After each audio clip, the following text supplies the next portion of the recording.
Hey, this is Neil Bawa, the mad scientist of multifamily, and you're listening to the Mailbox Money Show with Bronson Hill. All right, so I love talking about investments that cash flow. I mean, it's amazing. That's why we're the Mailbox Money Show. That's why I wrote Fire Yourself. And my guest today, Annie Dickerson, is amazing. She's with Goodegg Investments. Her and her partner are with just really trying to create value for people. They have an amazing track record.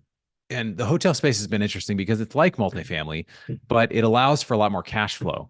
And so if you have an asset that may produce two, three, four times as much as a multifamily deal, you're basically really using an asset very efficiently. So it really combines two things that our group we're very interested in is multifamily real estate or larger commercial real estate and also a business, a smaller mid-sized business, right? So it puts those together in the same.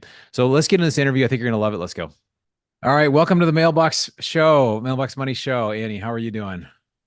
I'm doing fantastic, and there's nothing I love more than mailbox money. So I'm thrilled to be here with you and your listeners, Bronson. Yeah, it just has a good connotation. Everybody wants to, it's funny, like I've gotten very few things actually in the mailbox, but maybe Yeah, we should call it like direct deposit. If everybody understands the right. There you go. concept of Doesn't have the mailbox same money. ring to it. I know, mailbox money. Yeah, it's like, well, direct deposit, that's not as exciting as you get a check. That Yeah. sounds fun. So, Annie, we've been friends for a while. Been watching what you guys have been doing at Good Egg, and you've grown your team, you've grown your program, you have a coaching program you do. Like us, you've done a lot in the multifamily space, and you've gotten into this really exciting asset with hotels. And so, was that so that you could travel anytime you wanted and you have a place to go? Oh Is my that gosh. Yeah. Absolutely. That was the number one that was priority. it? Although Yeah. it is a perk. No, we weren't looking for we weren't looking to invest specifically in hotels. We're opportunistic. That's why we're called Good Egg Investments and not Good Egg Multifamily. And so we've always been open to any types of assets wherever the opportunities lie. And back a couple of years ago, as we had a lot of interest post-COVID from our investors, they wanted specifically cash flow, as I'm sure your listeners want as well with mailbox money. They wanted cash flow. And with multifamily, especially in the first couple of years, as you're stabilizing the asset, and with multifamily these days, sometimes you don't get that regular cash flow as we used to. And so we started venturing beyond multifamily just to see what was out there. And we started looking at different types of assets, and we came across hotels, and we established a phenomenal partnership. And so that's kind of what got us into this space, is partly that partnership, but also the potential that we saw in hotels. Yeah, it really is amazing. And it's something I've had my eye on for a while too with hotels because, if you're used to multifamily, if you're a multifamily investor, everybody, it's kind of a good, I call it the gateway drug, right? You get into investing passively. It's like we can all kind of either we've lived in an apartment or some sort of multi-unit or something, so we can relate with it.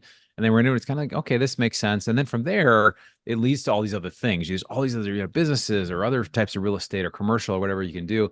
And hotels are really unique because you have a similar structure and even some, multifamilies were hotels or right, they get converted either way, but they're very strong in cash flow. That's one thing that's really attractive about them. Now, can be labor intensive, and some are more than others. I know. Maybe you could talk about that a little bit, but yeah, talk to us a little bit about. And I think you mentioned a couple critical things there that you found a really good partner, and that's a key that we always look for too. Is finding a partner that has a good track record that is really good at what you're doing. Uh, Tell us a little bit about kind of, as an investor, what's the profile of investing in hotels, kind of the risk profile and the benefits as Yeah. well. Well, first, before I go into that, I want to set the stage because there's a very specific strategy that we use when in the hotels that we invest in.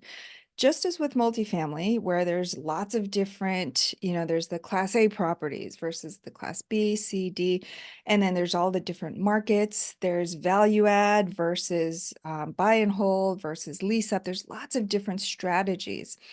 And so the same can be said about hotels. It's not like all hotels are the same and everybody has the same strategy. So that's something to think about as you're getting into hotels is what do you want out of investing in hotels? Is it diversification? Is it cash flow? Is it the long-term growth? And that'll kind of inform what types of hotels and what types of groups you might be looking to partner with. And so for us, when we got into this, it was really because we were looking to supplement our existing investment offerings with more of that cash flow. So we wanted to find hotel opportunities where there would be stronger cash flow. Now, there's multiple different types of hotels. I'm sure anybody listening to this has experience. Just like you've lived in an apartment, you've probably stayed at a hotel. And so there's all sorts of hotels though, right? There's everything from the Ritz-Carlton and the Waldorf Astoria with all the bells and whistles, all the luxury, all the everything, right? Versus the budget hotels all the way on the other end. Um, and then there's a lot in the middle. So kind of the main area where we focus is what's called select service hotels.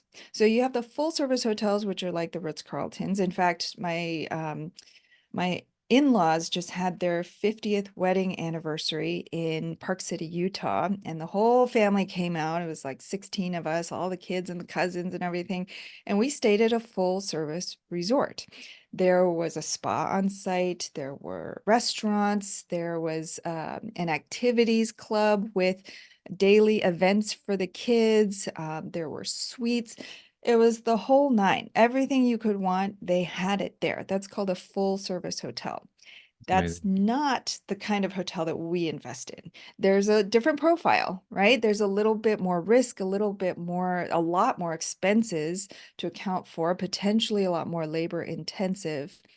And so that was not what we were looking for when we got into hotels. What we invest in are primarily select service hotels. So select service are those hotels that have some amenities, key amenities. So these are like your Hampton Inns of the world, your Homewood Suites, your Holiday Inn Express, where if you can envision it, you go into the lobby and you have maybe instead of a full service restaurant off to the side, you have a little mini self-serve market, right? And then you Yeah. check in, you get your key card, you go up to your room. Maybe on the way up to your room, you pass a little gym, right? It's not a huge gym, but it's doable. It's got all the things you might need. And then you might pass by a pool that's, a reasonable size, but it doesn't have all the luxury lounge chairs and whatnot. There's probably not a spa. And you go up to your room and it's a very, it's got all the things that you need. The bed, maybe a little mini fridge, and maybe a view over the parking lot, right? So this is like a select service hotel. It doesn't have all the bells and whistles, but what it's really good for are people like business travelers and people who are maybe visiting or taking care of partners or relatives who are in the hospital, or traveling nurses and other hospital staff.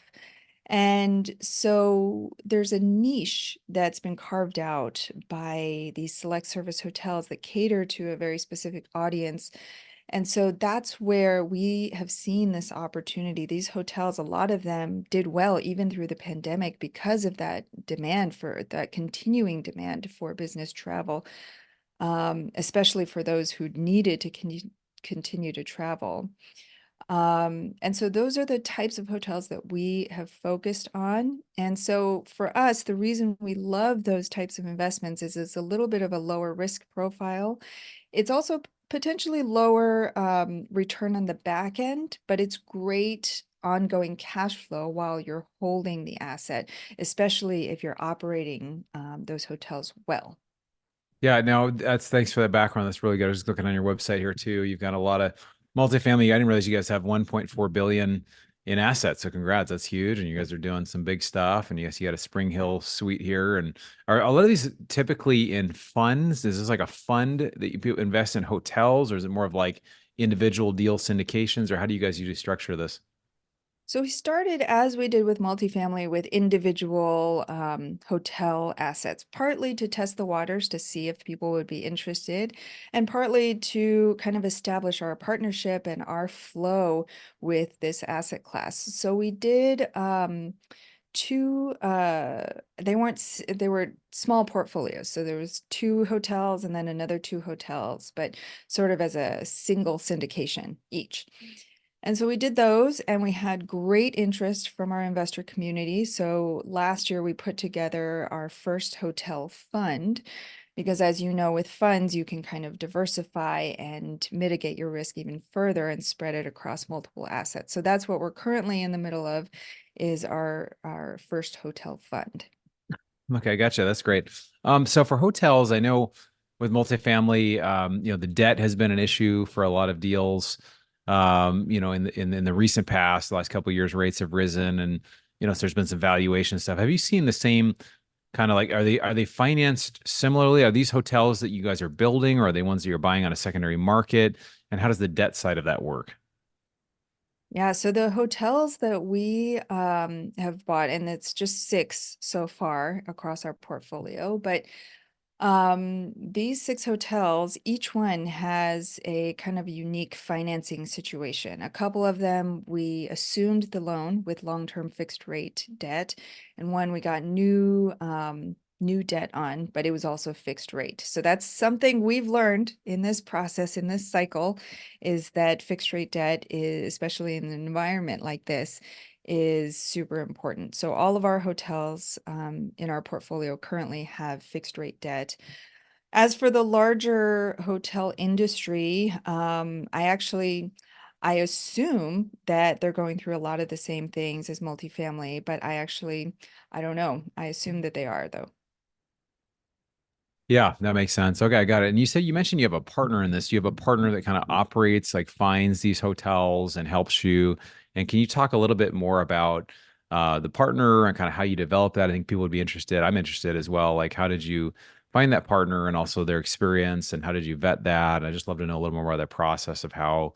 I'm always interested to see, some partners. I've had great partners. The partners have, they're great, but I don't know how to do another deal with them for Yeah. various reasons. But it's just trying to find a good match is a challenge. So talk to us Oh, about that yeah. process. Yeah. Oh yeah, especially in an asset class that you're not personally, and we still don't to this day consider ourselves hotel operators. That's what's so lovely about this partnership, is this is totally their zone of genius. And but they don't want to raise the capital, and they don't want to deal with investors. They just want to do what they do best, which is run these hotels. And so this is a partner based out of the Midwest. GHC is their name. It stands for General Hotels Corporation. They've been in this industry for well over 60 years. And part of what we love about them is, if you look up almost any hotel that they operate and you look at their reviews, these are like, like I said, Hampton Inn, Embassy Suites, Holiday Inn Express, this middle tier select service, which normally you'd go to Google and you'd see, there's complaints, and maybe it's like a 2.9, 3.1 stars out of 5, right? Yeah. But almost all of their hotels are 4 stars and up, often, around 4.5 stars, which is almost unheard of for this tier of It's hotel. amazing. Yeah. And that speaks volumes to how well that they operate their hotels. They're like I said, they're based out of the Midwest, so they place high priority on hospitality and having that. And we've visited some of these hotels that we've acquired, and we go in and we secret shop them. And we go in and we get this warm welcome. You just feel like you're part of the family. And especially for this clientele that we're serving, right? These are often business travelers that are coming back again and again. And in the reviews, you'll see they say, they'll mention staff members by name, and they'll say, this person made me feel really welcome. Always feel like I'm family when I'm staying here. Yeah. And that feel is what we're all about at Good Egg too. And that's why it was such a great alignment when we came together, is that they had this expertise over here, we had this expertise over here, but our values were in great alignment.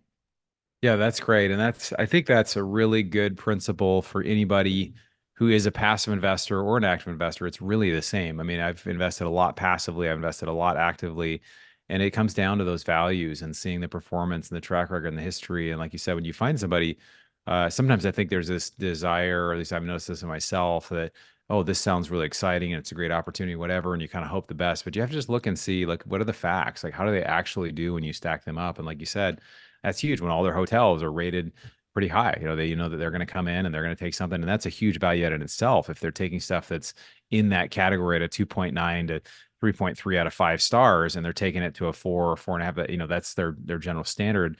They're going to really come in and do that well. And so, but just really the values of what people value. And again, I used to think we all wanted the same thing when we invested. We all want to Yeah, communicate well with investors. We all want to, but like a lot of groups don't. They don't turns really out. want to have that. It turns out it's not the same. So that's Yeah. great. I know you have students in this too. And actually, I'm really curious on this, continue this idea of partnership, but how do you teach your students to find partners? Is it similar to that? I mean, are there any other nuggets you've kind of learned when it comes to like, hey, if you're going to be a part of the capital side, or you're going to be maybe the person who's operating it, how do you find partners that really, resonate with you, or how do you vet that out a little bit? Yeah. A big part of it is just like dating, go slow. Take it slow. Don't rush into things. Yeah. And Don't get married on it's the first still, date. that's right. Don't jump in, especially if if somebody needs you to come in and raise capital immediately and they're trying to sell you on their deal and they want you to get in. That's always been a red flag for us. When we partnered with GHC, for example, they were in no hurry. They said, "Hey, we're here. Let's, continue the conversation. Let's talk. We had many, many, many conversations. We flew out there, we met them, we talked to them multiple times, multiple members of their team. They have a larger team. And so, that's always something we advise is if you can meet people in person, that tells you a lot more than what you can learn Oh just yeah. from seeing this part of them on Zoom, right? So meet them in person, go out, have a meal with them, and get to know them on a personal level as well as on a business level. And, of course, you mentioned track record. That's always something we look at. But, as we've looked at our own track record, we've said, well, our track record to date, while it looks phenomenal, it's been only over the last, let's say, 6 or 7 years when things have been really great. And almost anybody could make a track record look great in this time, right? But then, we look to see, do our partners have experience with downturns and with shifts in the market? How have they done during that time? For example, COVID, right? And so in the hotel industry, a lot of hotels went kaput during that time because they didn't have the operations, the cash reserves to be able to hold out during that time. And a lot of these hotels in GHC's portfolio, they actually continue to do well. Not as well as they did before the pandemic, but during the pandemic, they were able to still at least break even or cash flow a little bit. So that told us a lot about the strength of these assets. And then, of course, post-COVID, they've rebounded significantly. And so, track record is a big piece of it. But again, digging into the track record and thinking critically about not just what those numbers are, but the story behind the track record and the assets and the decisions made on a day-to-day basis. Yeah, and I think that's a really good point. It's easy to take things at face value, but that's where multiple conversations. And I think dating is a great way to look at it, right? You don't want to just want to like see somebody in one context. It's like you want to see how they do around your friends and how they do, in a social That's setting. And right. you want to see how Yep. they do, like, and you want to see how they do with your family and like all the different things that there's like a process to get there. And it is very much like dating or courtship. So, um, they'll talk to us a little bit about the risks of hotel investing and kind of how it's different from multifamily or other types of investing. Yeah, well, with hotels, a lot of it is, I mean, travel is not as essential, let's say, as living under a roof. It turns out humans like to live indoors, right? So that's like a basic human need. And so multifamily serves that need. Every human likes to live indoors. And so multifamily is very important for that. And so come rain, shine, whatever season of the year, people want housing. So that's a very basic need. With hotels, it's a little bit, more of a frivolous thing. In good times, people tend to take more trips. And companies who do well, they tend to be able to have their associates or their employees be able to travel more. So business travel increases as well. And so you got to look at hotel investments a little bit differently, and you got to look at the trends a little bit differently and the data a little bit differently. But just as with track record, and we talked about reading between the lines and getting the story, it's the same when you're investing in hotels. It's easy to say, oh, the hospitality industry as a whole is going up or it's going down. But within that band, there's so many little stories. And that's where the real ROI lies, in digging through and finding those unique stories. For example, one of the first hotels, well, it's two hotels that we invested in a town called Munster, Indiana, right outside of Chicago. And at the time, we knew nothing about Munster, but these two hotels were doing well. And we thought, okay, well, let's dig in. Let's figure out what's going on here. How did these hotels do during the pandemic? And why do people travel to this little town when they could stay in the middle of Chicago if they're traveling there, right? Right.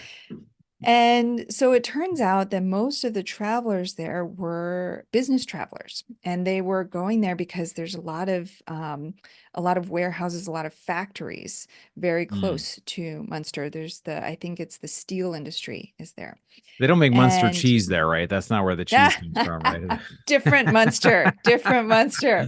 That would be good though. Be Oh, I fun, would definitely need to go to get a sample of yeah, that. yeah. Uh, but yeah, so they, and it's easy to think, well, these days with Zoom, aren't most people doing Zoom meetings? Who needs business travel anymore, right? But when you think about this type of industry, these factories, when when they need to set up new lines, you can't do that over Zoom. And they need to set up new automations. You can't go and test things on Zoom. You have to be there in person. And that's why that travel was continuing through COVID, is because it was essential to the operation of those businesses. And so it's things like that that we look for. Is not, yeah, we look at the macro trends, but more important than that, we dig into the individual communities and the neighborhoods, just like with multifamily, and we learn the unique story of these hotel assets. Yeah, I think that's really true. I mean, I think I just look for principles too. In my book, Fire Yourself, I just talk about like, how do you vet any do deal? How do you vet any industry? And the story is important. The story of what you're trying to do, and really how you get paid. A lot of times, is you find where's the value that is not being seen here, or what's the value add potential, or what's just the upside. What do you see in that market? What are the things that, and it's all a story. It's all a story that, and you could be right in your story, you could be wrong in your story, but just at least having the story, I think, is really important. And then also, if we're wrong on the story, then what does that mean? I have actually have a relative that's done a ton of Wes as well, right? My cousin Hmm. Wes, and Yeah. has done tons of stuff in multifamily, and kind of how I got started in multifamily. But in small towns, in towns that are like 30,000 people in a town, and he's found a way to just create. And a lot of people say don't ever buy in small places, but he's done Yeah. really well because Yeah. he's bought and hold and just realized, hey, there's a place where we just think we're going to do well, and just you tend to get much higher cash flow in those areas. So it's interesting. Whatever your investment thesis or strategy is, just having a strategy and being able to see, does this fit or does this not? But I think one thing I really admire about you guys is that you're able to obviously do different assets, but really do your homework and really figure out what is this, not only who the partner is, but what's the story here, what happens, what the risk is. Um, Let me ask you this. I went to, I was sharing that we're both in California. So I went to a California lodging investment conference in Orange County looking at it. And I realized some of the, especially in California, I know it's interesting you guys are buying outside and you're buying other areas where it makes sense, where the numbers make sense. But what do you see happening in the hotel industry as far as valuations? And I know if you were to buy right after COVID, or you probably there were some screaming deals going on because people just were getting no income and they didn't expect that. And all of a sudden, well, I mean, I don't know, were you guys doing this during COVID? It's been kind of been since COVID you guys started, right? Yeah, this is right after, not 2020, I think 2021, 22, where it was when we started. Yeah. Yeah. Yeah. So where do you see the hotel industry headed? I know we don't have any, people are always going to be traveling. They're going to want to travel. And sometimes even the remote work idea can mean that people have to travel even more, right? Because they've got to go Yeah. once a month or once a week or whatever to go into a place. But what do you see kind of like, do you feel like we're keeping up with demand? Are you watching the trends kind of in the space? I'd love to hear your thoughts on that. Well, I'll speak to one angle of it that people always bring up as a concern, which is Airbnb. People always say, well, with the growth of Airbnb, aren't hotels going to go down? I mean, why would you invest in hotels when potentially you could invest in short-term rentals and maybe that's going to grow faster? And I don't know. I don't have a crystal ball in that regard. I know that Airbnbs do really well, and I also know there's a subset of hotels that do really well. But again, the key is in knowing the audience and the types of travelers that come to a specific hotel. So this is another reason why we invest in select service hotels geared toward business travelers, because when you're traveling with your family, let's say the recent trip I took with my family, we had a choice, right? Because we were just traveling for leisure purposes. And we could have stayed at a resort and each get a separate room, which is what we did. Or we could have rented out a big short-term rental, which we've also done in the past. And we have that choice, right? And no matter which way we choose, that big lump sum of money is going to go one way or the other.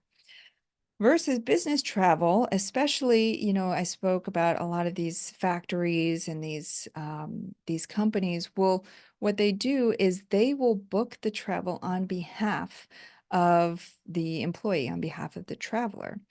And when they do so, they're not going to book you an Airbnb. They're just most company policies, um, because of the inherent risk with Airbnbs and the potential unknowns and liabilities and whatnot. There's just a whole host of things. So companies, in most cases, will book at a hotel and not an Airbnb.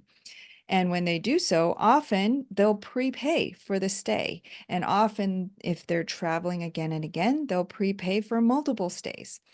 And so again, it comes back to the clientele. And so that's why we like that niche of business travelers, because it can have a unique advantage over hotels for leisure travel. But as for the hotel industry as a whole, everything that we've seen shows that, I think I heard this on NPR that with the pandemic is like a rubber band, right? You pull the rubber band back, and imagine with travel, right? You're pulling it back, back, back, and you're pulling it taut. Well, at some point it's going to snap back and then it's going to go the other direction. And that's what we're experiencing now, is that travel post COVID has shot up in leisure travel as well as business travel. And there's a lot more room to continue to grow as well. So I think there's a lot more potential in hotels. Yeah, I think so. And I travel quite a bit for both. I do for work and for pleasure. Last year I traveled 6 times internationally, and a lot of times internationally I may travel Airbnb. I do hotels as well, but for business, I was just at an event last weekend, a book writing event. So I've got my next book, my second book coming up, on Rich Oh, Brain. So nice. how do it's basically how the wealthy change their brain to change their bank accounts. But what Mm, I stayed in a hotel because when you're traveling for business, it's nice to know I've got the gym. I've got the yep. amenities. I've got what I need. It's enough. I can get a snack, whatever. When you're on Airbnb, it's just more. Usually, you're like in a residential neighborhood. Maybe you don't have a car. It's just like I almost always for business. I'll typically stay unless there's some reason not to, and I think that really makes a lot of sense. And like you said, with the booking as well. Um, well, Annie, I just want to say I really appreciate you just knowing you over the years and seeing what you're doing. I know we haven't connected directly a lot, but I've just watched what you guys have done, and you guys truly are good egg investing because that you guys are great people. And so that's you don't know. I mean, there's anything about an egg. I'm sure there's a lot of analogies there, but like, and a bad egg Oh, versus good egg, yeah. you can't always tell, but you can see, the fruit of what you guys are creating. And also for your students, what you're creating. You guys have a great mentorship program that you're doing to help build platforms and the things that we do, creating education. So I appreciate you. Wanted to just ask if you could, if people wanted to reach out to you, wanted to learn more about the hotel investing or any other types of stuff that you're doing or mentorship, can you talk about how people can connect with you? Yeah, absolutely. The best place to go, the source of all of our education is on our website, goodegginvestments.com. And of course, if you have any specific questions for me, whether it's related to hotels, my story, anything else, you can reach out to me at Annie@goodegginvestments.com. Awesome. Thanks so much for being here, Annie. Appreciate it. Thank you, Bronson. Okay, so I hope you got some stuff out of that with hotel investing. I think a few takeaways for me were just the value of finding great partners, really listening, looking at track record. It really is a transferable skill. Again, I talk about this in my book, Fire Yourself, which actually now we've sold over 1,000 copies and it's become an Amazon category bestseller. So if you haven't picked it up yet, please do pick it up. And I've started writing, as I mentioned, my second book, which I'm excited about. But really, how do you vet deals? How do you vet sponsors? How do you find the right partners? It's really, really, really important that you find groups that have similar values. And you don't always know going in, but you can ask questions, you can look at their website, you can kind of get a feel, you can talk to other investors, but you're trying to get for a sense of what really makes this group tick and what it really is their track record. So anyway, I hope you enjoyed this. If you haven't joined our investor club, we've got some stuff we're just really excited about around the corner. BronsonEquity.com/join. Check out the link below. Look forward to catching you on the next episode of the Mailbox Money Show. You've been listening to the Mailbox Money Podcast. For more free resources, articles, and videos, go to BronsonEquity.com. There you can download your copy of the special report, The Single Best Investment Strategy During and After a Pandemic. None of the information shared here is an offer to buy a specific investment, and this is for educational purposes only. Consult your financial, legal, and tax professionals and use your own common sense before making any investment decisions. Thanks for joining us, and be sure to tune in next time for more Mailbox Money.